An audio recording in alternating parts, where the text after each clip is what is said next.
Eagles Entertainment. Eagle Eye in the Sky is fueled by Gatorade, the official sports drink of the Philadelphia Eagles. Anything that move, I don't care who it is. Let's go. Give me everything you got. Play fast, play hard. Let's beat these boys tonight in their house. It's party time. It's party time. Flag, here we go. Touchdown! You are listening to the Eagle Eye in the Sky podcast.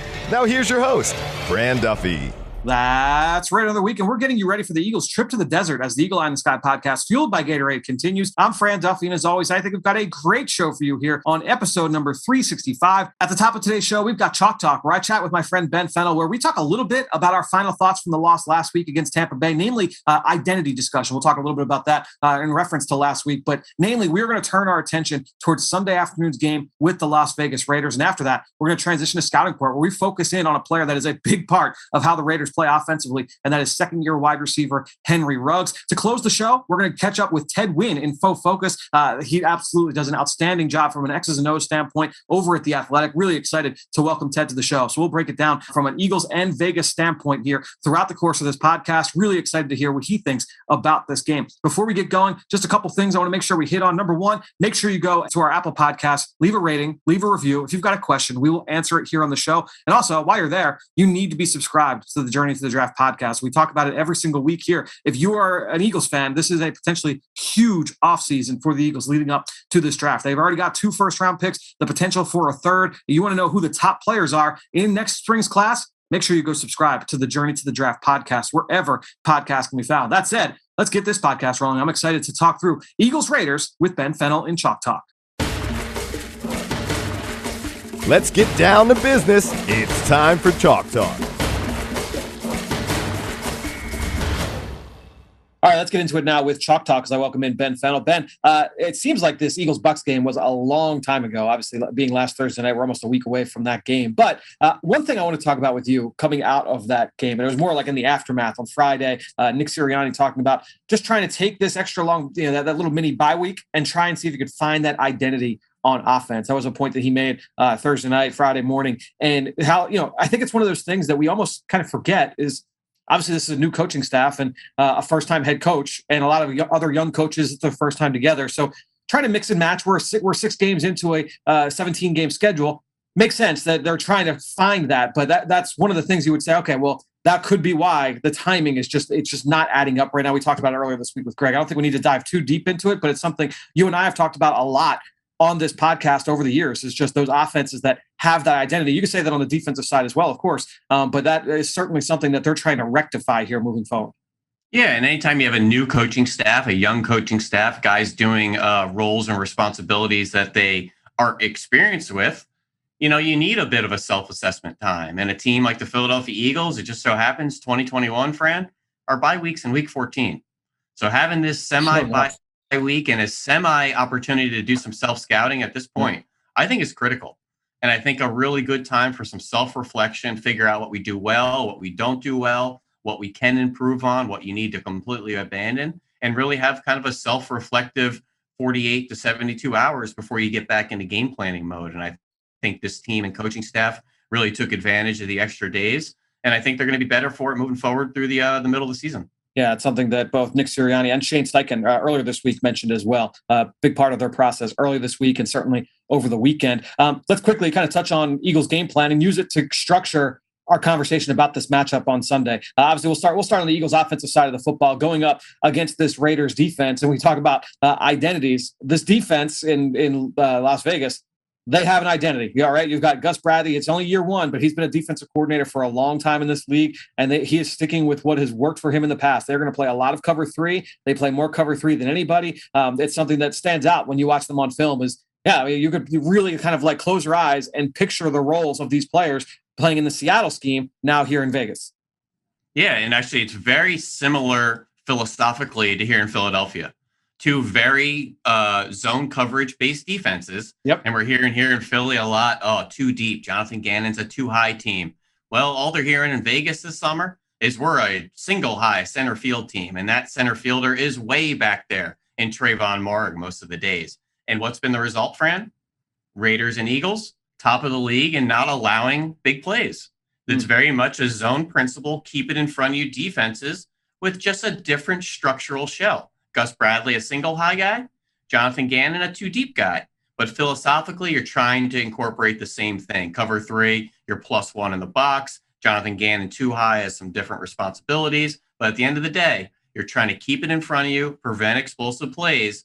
And both these teams have done a pretty good job doing that. So who's going to be the greedier quarterback and take those shots when you shouldn't be? We'll see. Derek Carr, Jalen Hurts both want to push the ball down the field, but it may not be the defenses to do it. To paint the picture a little bit for our listeners, we obviously you talk a lot about the Legion of Boom defense back in the early 2000s or the early 2010s rather out in Seattle. And I think when you look at this defense here, it's like, okay, well, Teron Mary, he's playing the Earl Thomas role. Cam Chancellor, that's Jonathan Abram. And you go straight down the line. Okay, who's the weak side end? All right, that's Yannick Ngakoue. All right, who's the strong side end? That's Max Crosby. And you go from at the linebacker level, KJ Wright sticks right in at a position that he's used to playing at that Sam linebacker spot, right? So everybody, obviously, it's a little bit different because the talent level, the level of experience, not the same, but that's what they want to be philosophically, and that's what the goal is. That's what they're trying to reach. Yeah, no question. And when you get some elite players, some borderline Hall of Fame players at those spots, you end up with some Super Bowl appearances like they had. And, anytime you have a Bobby Wagner in the middle and a Richard Sherman on the outside and guys like Cam and Earl at safety, now you're starting to cook with some bodies. So we got the scheme in there now. Gus Bradley brought over a lot of his disciples, the Casey Haywards, the Denzel Perrymans, guys he was familiar with in the past. Now let's see if we could start improving the roster, get some better bodies at positions, and really turn this team into an elite defense. But I think Gus Bradley just got there, and you just see a little bit of the flashes here and there from those Seattle days. Wouldn't dare compare anybody to some of those elite greats. There's some pretty special players, Earl Thomas, Cam Chancellor, and KJ Wright, and some of those guys. But, you just mentioned like Yannick Ngakoue, he's that Bruce Irvin of the group, the kind of skinny edge rusher that wants to win high side. Everyone kind of has their guy that they embody. Now let's see if we can make it all click and keep improving that roster. Yeah, Quentin Jefferson stepping in as Michael Bennett. You go right down the line. No question. There's a lot of fun kind of comparisons to it. It's fun. It's fun to dig into. I do think, though, looking at this identity, and it's funny, you mentioned some of these stats that mirror each other. The Eagles and Raiders 1-2 right now in terms of giving up big plays. Right now, they're at the bottom. They're 31-32 in terms of blitzing. They're one of the, in terms of the bottom half of the league in terms of run defense. But I think the one difference, and maybe we can talk about this a little bit, is that they are giving up a lot on the ground despite having that extra man in the box. And that's the one big difference, I think. And I would point to some of the issues they are having at the second level, whether it be missed tackles, eyes in the wrong place at the linebacker, and strong safety level with Jonathan Abram. That's been one of the Achilles heels so far of this defense. Yeah, I think there's been some contentious discussions in Las Vegas circles about their box players. And Denzel Perryman, the Corey Littleton high-priced free agent from 2 years ago, Jonathan Abram being a first-round pick, being used in the box more, much more appropriate than the back-end responsibilities where we've seen him struggle in the past. But still a little bit of trying to figure out, are they just loading the stat sheet with fluff? Are they liabilities? Are these good players moving forward? I think there's a lot of different narratives with some of the defenders in Las Vegas. And it doesn't stop there. I mean, the other first-round picks, Trayvon Mullen and Clean Farrell, and it's a lot of contentious discussions about the quality of players out there versus their value and what you spent to get them. But they got some parts, and they have some dominant players at certain spots, like Max Crosby, who's been leading the league in QB pressures for most of the year. So he was a late-round pick, and they fell into some really good players as well. Casey Hayward playing outstanding on the outside in that zone scheme for Gus Bradley. Bunch of really good parts out there, but certainly the run defense and the linebackers, they'll make a play and then they'll break your heart the next play. So they really just need a little bit more steady play from that group. And we know what that's about here in Philadelphia too. We have guys that make some flashes and then let you down. It's all about steadying the play and avoiding the high variance type of results. Yeah, I'm glad you brought up Casey Hayward because he was brought in this offseason, and it was kind of, like you said, a point of contention, right? It's like, oh, well, we just spent a first-round pick on Damon Arnett. We just spent that second-round pick on Trayvon Mullen. We want those guys to be the outside corners. Well, not only is he the only guy left standing from this group because the other two are on injured reserve right now, but Hayward's playing really well. He's playing like their best corner. He understands the defense so well. He played for Gus Bradley out in L.A. with the Chargers, so has a really good sense of the scheme. And then they're getting good play in the nickel as well from Hobbs, the rookie day 3 pick from Illinois. A guy you and I both studied. We talked about him a lot over on the Journey to the Draft podcast. So, certainly, like you said, they've got some parts, they've got some pieces. They want to try. When you have a defense like that, the big thing is, like you said, you want to be steady. You don't want to have a lot of high variance, but you want some of those opportunistic plays. You're going to give up some chunks here in playing this scheme, but when the offense gives you one, you got to take it. You got to capitalize on those opportunities, and that'll be a big point of emphasis for them moving forward. Let's flip the script a little bit here. Go to the other side of the football. Eagles defense versus the Raiders offense, and a big part of looking at this scheme. Greg Olson, he's been the offensive coordinator there since 2018. He was hired when John Gruden was hired back then. So that identity is kind of set, right? And we're seeing them be more aggressive downfield. We talked about it with Greg earlier this week. They lead the league right now in pass attempts past 20 yards. They want to push the football down the field, and Henry Ruggs is a big part of that. And that's why we wanted to focus in on that for Eagles game plan this week with Greg. Yeah, absolutely. It's a fun offense. They like to take their shots. It's very quarterback heavy as far as what they ask of Derek Carr. Seems like when he makes incredible throws, this team does well, but it's not a team that leans on the run game. This isn't an RPO team. A lot of those big plays down the field, Fran, they're not off play action like, McVay and Shanahan and some of those other offenses. It's a drop back offense, a lot of pressure on the quarterback spot. It's really not that different to the way Bruce Arians operates the offense with Tom Brady, the one that we've tongue in cheek called hero ball because of that responsibility and what we ask of the quarterback position in those schemes. But Derek Carr's played at a very high level this year. We'll see if it's sustainable. But just everybody wondering, no more John Gruden.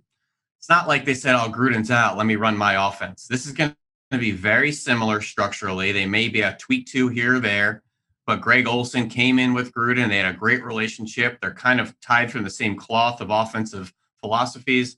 It's going to be the same kind of structure, barring injuries or any other forced changes on the roster. But there's some aspects of this offense. It's really exciting, and they want to throw the ball around the yard. Jonathan Gannon doesn't want to let you throw the ball around the yard, so it's going to see who can be a little more patient and not be that stubborn guy trying to shove that ball in where you shouldn't. And that's the challenge for Derek Carr, right? And if the Raiders are able to protect and keep the Eagles' defensive front at bay, that can allow him to do that. I agree with you. He's playing at a very high level. He's playing the best football of his career. He just looks comfortable and confident with what he's doing. And that's kind of something you and I have talked about in terms of like the art, the process of quarterback development in the NFL, of just allowing those guys to get reps. And there's lots of different ways to do that. Sometimes you can throw a guy into the deep end and it's sink or swim time. We're going to play it, like you said, we're going to play hero ball. And sometimes it's going to look good. Sometimes it's going to look bad, but you're going to learn from those negative plays. And that's something that we've seen here from Derek Carr. And that's why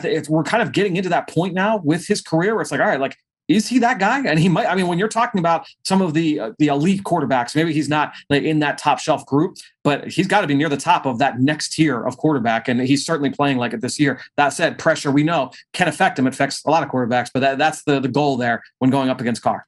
Yeah, and I feel like he's been sitting on that next tier of quarterbacks for most of his career and trying to figure out if he's an elite player or someone they need to upgrade. It seems like 3 years ago or 2 years ago, he was on his way out, and he's kind of had a bit of a resurgence the past 2 years. So he's looked pretty good. The Philadelphia Eagles defense, though, Fran, my brain just goes right to Hargrave and Cox. And I think they have the ability to disrupt and literally change the game every week. And when you think about impactful, disruptive, elite defenders, your shutdown corner, your rangy safety, your tackling machine middle linebacker, your stud pass rushing edge rusher, I want an elite defensive tackle. I think from the inside out, you have the ability to disrupt more than all those other positions. Hey, if you have an elite corner one week, well, we're playing the Cleveland Browns and they're going to run it up our butt. What does that elite corner do for us this week? Not a whole lot. So there's some scheme issues with some of those other players, but having two dominant elite defensive tackles, they have a chance to disrupt and have an impact every week, every drive, every play. And I really mean that. And when I think about this defense, having those two up front, you can ruin opposing offenses. And we'll see if they do it this week like they have a couple times in the past. Yeah, I think it's a big part of it because one thing I love about this past game, and I think it's a big point of emphasis looking at this game and how the two teams match up, how the two schemes match up. The Eagles, we know, play a lot of split safety zone, whether it's quarters, cover two, quarter, half. They're playing a lot of split safety defense. And one thing that we see a lot from the Las Vegas Raiders, they play a ton with those condensed formations, everybody lined up between the numbers close to the hash marks. And what that does for zone coverage teams is that it kind of blurs the lines of the rules that defensive backs have to follow through, right? So, we see how often have we watched the Raiders offense, and Ben, you've done a couple of their games already this year, so you've seen them up close. But how often you watch this past game, it's like, oh man, like Henry Ruggs running into wide open space, Darren Waller running into wide open space. And part of that is when they face man coverage, they trust their athletic mismatches in Ruggs and Waller. But another part of that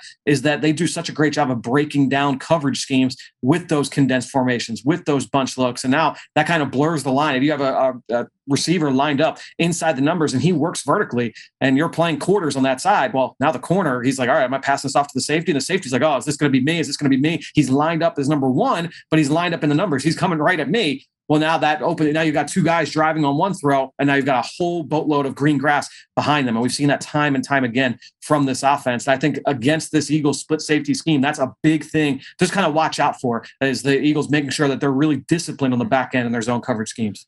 Yeah, this Raiders pass game can attack multiple different ways. And when they get the man coverage defenses, like they face Miami, they face Baltimore, they're going to work the bunches. They're going to look at Renfro on double moves. They're going to look for Brian Edwards, get Willie Snead out there. And all of a sudden we play Pittsburgh, zone defense. Let's go 13 personnel where we look real heavy. Next play, Fran, empty 13 personnel. What's that going to do? There's going to be a mismatch somewhere because the teams are going to line up in base against those tight ends. Suddenly you have a linebacker on Darren Waller now, and that's all she wrote. So I like that the Raiders really ebb and flow to their offensive design based on how they need to attack opposing coverages. This week, zone coverages. Let's see if we get some more multi-tight end packages. Foster Moreau out there. I think they still have Derek Carrier, our old friend, and obviously Darren Waller, who will look like a receiver out wide one play, have his hand in the turf another play, line up in the slot the next play, maybe in the backfield the next play. Find Big 83 out there with the tattoos. He lines up all over the place. Yeah, there's so many interesting complementary weapons in this past game. It's something we talked about with Greg. Is you look at even just looking at the top four target getters, and it's like, all right, well, Henry Ruggs, there's your certified deep threat. There's Darren Waller, the movable chess piece at tight end. You've got Hunter Renfro underneath, one of the best route runners in the NFL. Brian Edwards, a bigger possession threat, who's also got the ability to separate. Oh, by the way, you've got Josh Jacobs, you've got Kenyon Drake, you've got Foster Moreau, who's an interesting combo tight end, right? So you have all these guys that can wear a lot of different hats, and depending on what you need that week offensively, well, you've got that tool in your bag. And I think that that's been something that we've seen, and you described that perfectly when you look at them week to week to week. I think it's an interesting part of how this offense is put together. So far, we've hit on a bunch of interesting numbers. I don't know if we've already hit on yours, but is there one that stands out most to you going into this matchup? No, we hit on a couple of them. Yeah. 30-second, blitzing, but not just 30-second, way down there from the 31st team. And on the other side, we talk about their cover 3 usage, number 1, but way out in front of the second team. So I just love the disparity between not just being the best or the worst, but having a lot of distance by that next team. They obviously have a philosophy. They believe in it. They are who they are. And I just love seeing the identities every week of the NFL. There's different strokes for different folks, and there's different ways to deploy your chess pieces. There's no right way and wrong way. Just because you move the pawn up 2 in front of the king and somebody else wants to move the knight as your first move, there's no right or wrong. Just different philosophies. It's chess out there. How do you want to deploy your pieces? And I just love diving into the week-to-week identities of all these teams. We've talked through some matchups. I mean, to me, the Fletcher Cox and Javon Hargrave going up against that interior O-line. They shuffled things, some things around last week. You saw Alex Leatherwood shift from right tackle inside to guard. They benched Jermaine Illuminor. Andre James is in at center. He's had a rough go of it. So just seeing that interior 3 for the Raiders going up against Fletcher Cox and Hargrave, I think that's one of the more pivotal matchups in this game. I'm not sure if there's any others that really stand out to you from that front. I just really think it's going to be a big game over the middle of the field. I want to attack their linebackers and safeties in the pass game. I hope to see Dallas Goedert, try to climb on the linebackers, maybe off play action. I think it was the Monday night game or one of the primetime games 2 weeks ago where the Raiders caught Denzel Perryman and KJ Wright in man coverage. I think that was a Charger game. Charger game, Monday Night Football, yep. Austin Eckler, caught a touchdown. And so if they do decide to get out of their cover 3 and lock those linebackers in man coverage, let's maybe Miles Sanders on a KJ Wright or a Dallas Goedert on a Denzel Perryman. Love those matchups for the Eagles. Yeah, and I think a big part of that, and something you and I talk about a lot, is everybody, like I said, different strokes for different folks, right? Everybody's got their idea of, this is why don't the Eagles do more of this? Why don't they do more of this? Why don't they do more of that? Well, when you have 3 and out, 3 and out, 3 and out, 3 and out, pick 3 and out, that it's tough to get into any kind of rhythm as a play caller, as a passer, really trying to deploy all your weapons. All of a sudden, you're just trying to find a seeing eye single, right? Just to move the sticks that first time. So if the Eagles offense just come out efficient, build a lot of plays. If you have a game where you only have 52 plays offensively, it's tough to have a lot of variety because often you're seeing a lot of third and longs. That's going to change the way you play and how you deploy your personnel. So the Eagles just have to find a way to be efficient early. Let those plays start to roll and snowball, and that could be a big part of their success. But Ben, we're going to talk through one more player. It's a guy we've mentioned already, Henry Ruggs, a big part of this offense. He's our subject this week in Scouting Report. Dim those lights. We're headed to the film room for the Scouting Report. All right, Ben, let's get into Henry Ruggs, who was a top 10 pick, I believe, by the Raiders a year ago in the 2020 draft. First receiver off the board in a very strong receiver class. The Raiders making him that selection. And year 1 was a little bit quiet for him. And year 2, he's been pretty much everything you would have expected him to be coming out of Alabama. I'm interested to kind of get your notes and how you projected him moving forward. And I'll share some thoughts as well. Yeah, really interesting player here. Entering, his 3rd season now in the NFL for him? Second season? It's only second season. Yep, second season. Well, he entered Alabama in that vaunted 2017 class with Jerry Jeudy, Devonta Smith. I had the opportunity to see him 4 times in person at Alabama, once in 17, once in 18, twice in 2019. Really interesting player, though. He came with the track background, the track speed, kind of a smaller, slight frame receiver. Not quite as thick as a Tyreek Hill, but that style of receiver and that level of speed. Twitchy, explosive player, a lot of manufactured touches in the offense, screens, RPOs. Thought he could play inside, outside with that speed. A lot of the RPO stuff coming from the inside, the outside, a lot of double moves. Really good adjustment on passes, in my opinion. I thought he knew how to throttle down, use his body to shield defensive backs, and really good balance in the open field in combination with that speed. Had some absorption and the ability to bounce off tacklers. His punt cunning, though, Fran. Anytime he could just show off that speed, whether it's on special teams punt gunning, showing some hustle, like running down a interceptor in the Tennessee game, or I think it was the Arkansas game that I did where Irv Smith fumbled down the field. Well, it was Henry Ruggs running stride for stride, trying to find a block down the field, fell on that ball for a touchdown. Tons of effort and hustle plays that you just fall in love with in combination with the speed and the plays he made down the field. Really, really fun player. Did I see the first receiver going off the board that year being Henry Ruggs? Probably not. Yep. But he certainly has a place in this league when used properly. And I think his role for the Raiders has really served him well. No, it fits him perfect. And honestly, you made a point about the adjustments, at all levels of the field as a receiver. That was my one question. You talk about how often he was in the RPO game. How many slants did we see him just take to the house where he hits the catch point at full speed? And you're not getting him down at that point. You talk about his play strength through contact after the catch and his vision in the open field. I did have questions because obviously, look, a lot of his value comes as a deep threat. There weren't a lot of deep ball throws in that offense. It wasn't, and often when they were, it was like those just not necessarily a pop pass, but off of some kind of play action or some kind of misdirection. Well, now he's just streaking down the field, and it wasn't a lot of necessarily tracking over the shoulder involved. And it was only a handful of those reps on film. So that was one of the questions I had was, all right, like if you're going to be that deep threat, I need you to be able to do that. And so what does he do last week against Denver? He made 2 beautiful adjustments over the shoulder, tracked the ball. The one that was right down the chute, right in between the hash marks, was perfect adjustment to the ball mid-flight, and he makes the catch through contact. So to me, like that was one aspect of his game where I had a little bit of a question about, and now it's like, all right, well, that now unleashes him to be that established vertical deep threat down the field. And I think when you have a Jerry Jeudy and a Devonta Smith and a Henry Ruggs and a Jalen Waddle in the same receiver room, you think this is a receiver pass game offense at Alabama, and it is not. They were products of their scheme and the run game focus. And to hear Steve Sarkisian talk in his clinic about running the ball, and the second you want to allocate more resources to stopping the run, that's when our receivers then capitalize. They run away from man coverage. They attack voids. They run down the field really well and can climb with their speed. I think everything kind of coming off of the run game at Alabama allowed guys like Henry Ruggs to excel. And I can't think of a time where Henry Ruggs just carved up a corner where, in a route. It was, a RPO and catch it and you're gone, or off play action, a double move and you're gone. And, I really think they were products of the offense. So don't just draft Henry Ruggs and say, line up at X and go win for us. He still needs to be used in combination with the offense. And I think his role for the Raiders is great. Now the conversation is, was he worth it there at that spot in the draft? Was he worth it at the time? And that's why sports are sports and the conversations never end. Exactly. And we certainly have those conversations on a weekly basis over on the Journey to the Draft podcast. Make sure you go check that out. Myself and Ben every single week, twice weekly, wherever podcasts may be found. Ben, we'll be back next week to break down this matchup and get everybody ready for Eagles-Lions. We will talk to you next week.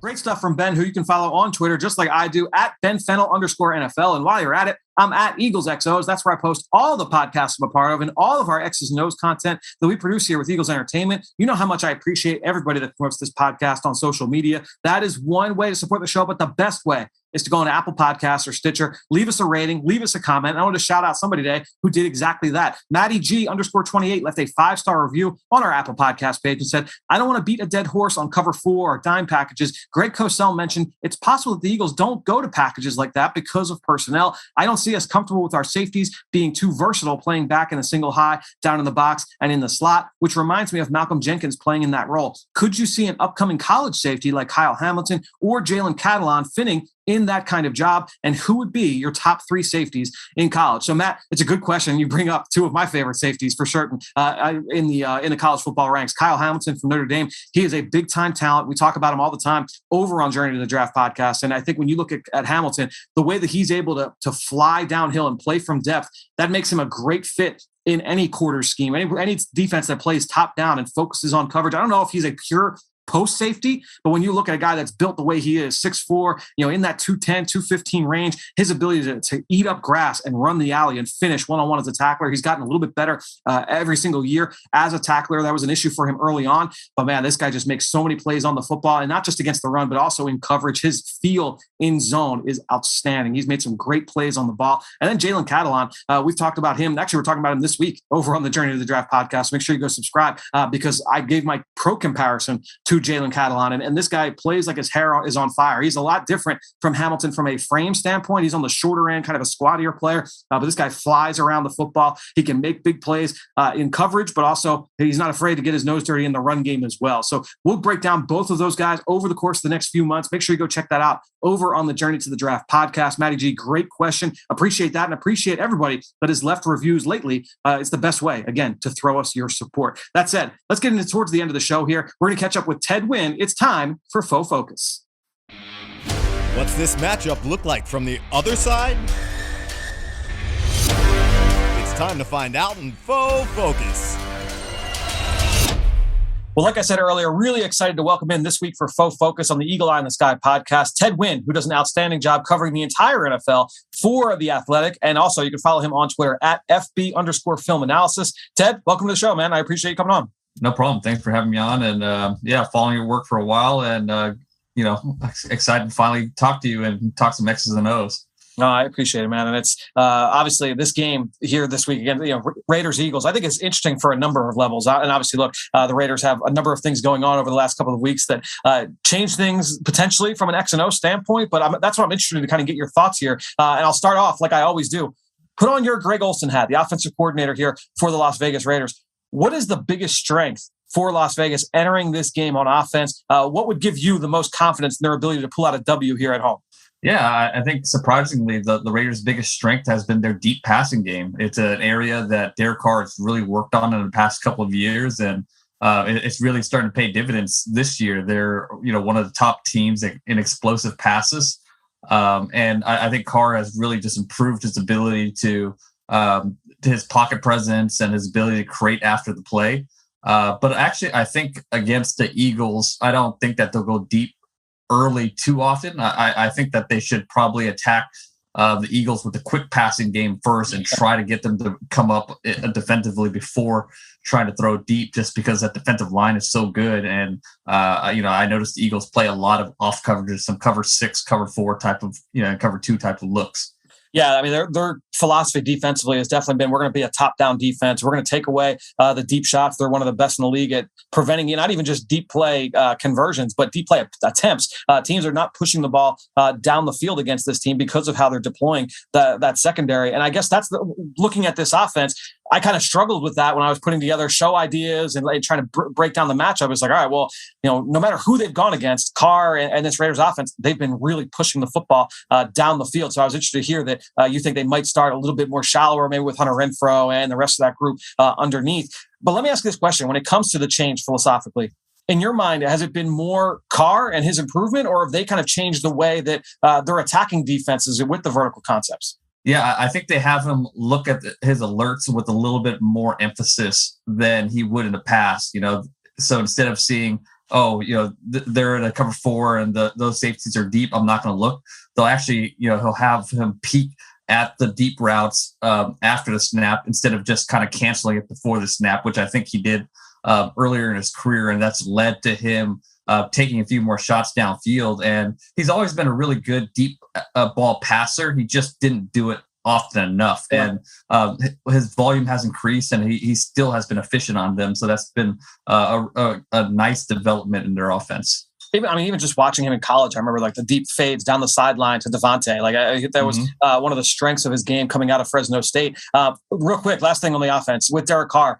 Where do you view him right now? Obviously, that's a big topic of conversation. I'm sure it is out there in Vegas. But how do you view him in terms of the quarterback pecking order? Where is he when you look at the quarterback picture around the NFL?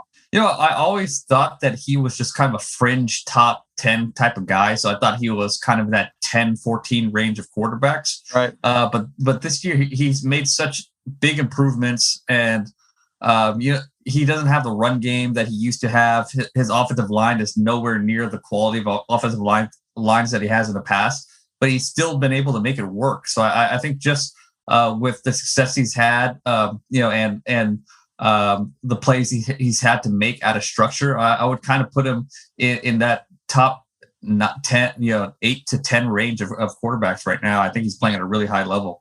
Interesting. Well, let's get into the defensive side, and I'll ask you to put your Gus Bradley hat on. What is the biggest strength of this defense that gives you the most confidence going into this game against the Eagles defensively? Yeah, the Raiders' pass rush has been one of the best in the NFL. Max Crosby has been playing at an elite level. Ngakoue hasn't gotten the sack numbers, but he's been extremely disruptive.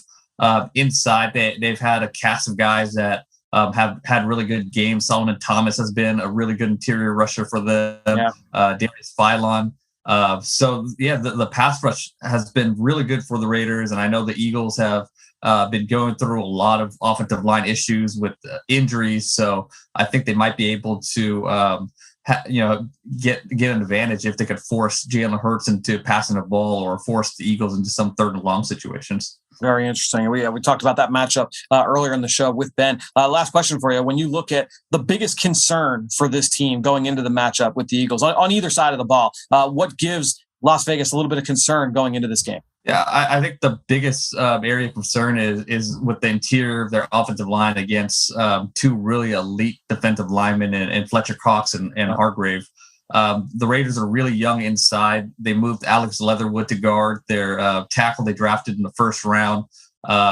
Andre James is a really young center that doesn't not have a lot of experience. He's a converted tackle. And John Simpson on the left side is in his 2nd year, and he's had some struggles as well. So, when you combine the youth and just kind of lack of talent inside, it's just a huge mismatch with Cox and Hargrave, which is why I think that they have to go to the quick passing game just to try to get these, eliminate too much, giving these guys too much time to cause havoc inside. And the Raiders just don't have the run game like the Buccaneers do to kind of try to punish them and slow down that rush. So that's why I think they got to, go quick passing game, screens, get the running backs involved in the pass game, just try to gate this pass rush. Yeah, it will certainly be one of the big matchups to watch, that interior of the Eagles defensive front against the interior of the Las Vegas offensive line. Ted, this has been awesome. Again, everybody go check out Ted's work over at The Athletic. I'm sure you already do if you listen to this show. And make sure you follow him on Twitter at FB_film analysis. Ted, thanks again, man. We will talk to you soon. No problem. Thanks for having me on. Well, great stuff there from Ted. And again, I mentioned Eagles Game Plan earlier with Ben. We work all week on that show, and it drops Friday over on PhiladelphiaEagles.com, the Eagles mobile app. If you live locally here in Philadelphia, it will air Sunday at 11 a.m. on NBC 10. Make sure you go check that out each and every week over on NBC 10. And again, of course, on all of the Philadelphia Eagles digital channels. Now, that said, when we put together the show, I shoot a lot of footage, and then we cut it down. We trim it down to make it fit for TV. So those items that didn't quite make the final cut, I saved them here for the podcast. Let's get into some quality analysis here. Greg Cosell, John Clark, Mike Quick, Ike Reese. It's time for some of the cutaways from Eagles Game Plan. But a couple of other things really stand out the way Gus Bradley wants to play. He does not blitz very much. In fact, the Raiders have the lowest blitz percentage of any defense in the NFL. They rely on their front four to get pressure, and they've been able to do that. Now, this is a little different matchup against Jalen Hurts because we know Hurts can move. So while Max Crosby and Ngakoue at the defensive end positions can really get up the field and rush and are very good at it, they're probably going to have to be a little more contained this week because they are not going to want to let Jalen Hurts get inside of them and run. That's an important part of this game.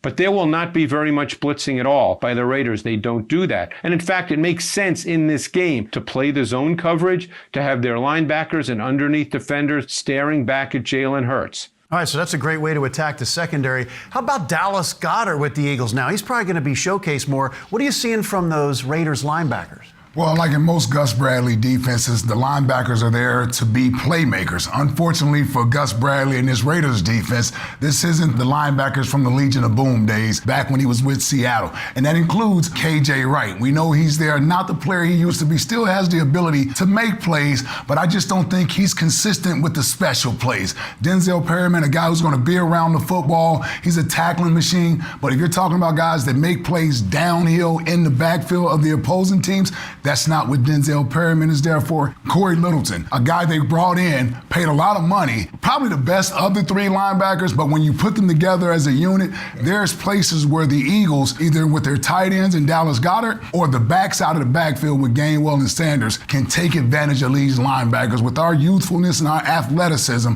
getting them in one-on-one situations, I think is an advantage for the Eagles. And to add to that, they're rangy. But the thing that I watched on tape is the misdirection. You get these guys going one way, they don't redirect very well. Yeah. So if you get them going one way, you take the action back the other way, many times you're going to have space to move the football. And the coaches with the self-scouting, with the mini bye, they talked about, we got to get Miles Sanders going, get him the ball more in the running game. Yep. The Raiders just happen to be one of the worst teams at stopping the run. They're giving up about 130 rushing yards a game. Do you think that the Eagles are going to find a little bit more balance getting that running game more involved? Yeah, and the way that I just talked about, misdirection, getting that, especially the second level going one way and the action going back the other way. And even if they're running straight downhill, this is a team that you can run the football against. And the coaches also talked about adjusting more, that they were a little slow to adjust. And right now, the Eagles over the last 5 games are only averaging about 7 points in the first half, one of the worst first half offenses in the NFL. So how do they adjust quicker? They just have to understand what's going on the other side, what the defense is doing. Many times you go into a game and the defense, they're doing something that you're not expecting. You're expecting them to play it one way, like the RPO. They're expecting them to play it one way, but they've come up with a different way to play it. Well, you just have to recognize that early in the process and then make a change. I like what I've seen, or what I'm starting to see, from second-year linebacker Davion Taylor. And as a guy who had to learn to play linebacker at this level, I understand those growing pains. Understanding, get downhill first. Be the one who initiates the blow as opposed to receiving the blow. But more importantly, it's not just important that you take on the block and get rid of it. You got to be able to make the play. You got to be able to take it to the next level. I think Davion has a lot of traits that can make him a good linebacker at this level. It's just as getting the playing time and the experience and understanding what an offense is trying to do to you. And you can tell Ike is talking about linebackers. It's almost like a dad. It's almost like a dad talking about his kids there. Yeah. All right. I appreciate that. Yeah, I can always tell. You perk up. So how about what they have in the Raiders offense? I mean, Darren Waller, you could argue that he is the best pass-catching tight end in the NFL. They target him ridiculously. So what is the Birds defense going to do here against Darren? There's a lot that they will have to do because they move him around so much in the formation. You talk about a pass catcher. Well, at Georgia Tech, he was a wide receiver, oversized wide receiver. Now he's a tight end in the National Football League, and I think one of the best talents at that position in the league. The Eagles have seen Kittle, they've seen Kelsey, some of the best of tight ends, but this is a guy that they're able to move around and do so many things with. But I look at the past games that the Eagles have played against some of the best, and the tight ends haven't been a problem. They've been able to hold these guys to a very low production, and they'll have to do the same thing, but they have to know where Waller is. Waldo? Where is Waller? Where's Waldo? They have to know. With Waller, they have to know where he is on the football field because many times that's where the ball is going to go. He's targeted a lot in that offense. And this might play into the Eagles' hands here because the Raiders really can't run the ball. They're averaging 3.3 yards a rush, tied for worst in the NFL. Does that set up nicely for them wanting to get after the quarterback when you really don't have to worry about that running game? Well, I mean, listen, if the Eagles play the defenses the way that they play them, that entices offenses to run the football. Sure. And so the Raiders are going to have to make a decision as to whether or not take the yardage that the Eagles are willing to defend in front of them with the running game or take shots down the field. I'm betting that the Raiders will become impatient because they aren't a dink and dunk team. They don't want to run the football. And the moment they want to take shots down the field, as Q just said, that's when our defensive line needs to take advantage of that offensive line. And I believe that's what will happen, is that the Raiders offense will become impatient and they will try to make the plays down the field, and that's when the D-line takes over. They have showed who they are. They are a vertical passing team. They want to run the ball, but they really want to take those shots. Yeah. And you're exactly right. When they take those shots, they're going to be big opportunities on the back end of this defense. And when you look at that explosive Henry Ruggs, the only receiver right around him who had a 40 time like him coming out a year ago, it was Quez Watkins. So he's got the speed. Do you think that's one of these times where Darius Slay will get that opportunity to follow him? Yeah, I'm sure they'll mix it up. I don't even know if I want Darius Slay following around Henry Ruggs. Well, wait a minute. Darius Slay says he's just as fast as Quez Watkins. Oh, listen, I'm sure Darius Slay would take on the challenge, but all I'm saying is that the Raiders also have other weapons that I would be concerned with as well, including that number 83, who is treated like a wide receiver. Great stuff this week from Ben Fennell, from Ted Nguyen, obviously Greg Cosell earlier this week. Thanks to him, and thanks to all of you out there for your continued support of this show and all the rest of our podcasts here with Eagles Entertainment. That being said, I think that'll do it. Another show in the books here on the Eagle Eye in the Sky podcast, fueled by Gatorade. For everybody here at the NovaCare Complex, I'm Fran Duffy. We will talk to you next week.